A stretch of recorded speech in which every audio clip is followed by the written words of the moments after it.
तर मध्य महाराष्ट्र आणि मराठवाड्यात वादळी पावसाला सुरुवात झाली। तुरळक ठिकाणी गारपिटीनं तडाखा दिलाय। महाराष्ट्र आणि मराठवाड्यात वादळी पाऊस आणि गारपिटीचा अंदाज आहे, त्यामुळे ऑरेंज अलर्ट दिलाय। उर्वरित भागामध्ये वादळी पावसाची शक्यता असल्यानं येलो अलर्ट कायम असल्याचं हवामान विभागानं सांगितलं।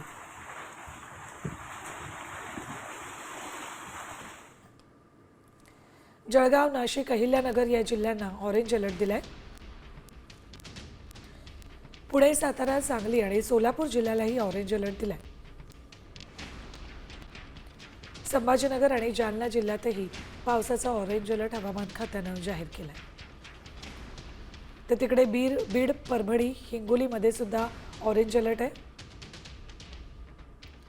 जळगाव, नाशिक, अहिल्यानगर या जिल्ह्यांनाही ऑरेंज अलर्ट दिलाय।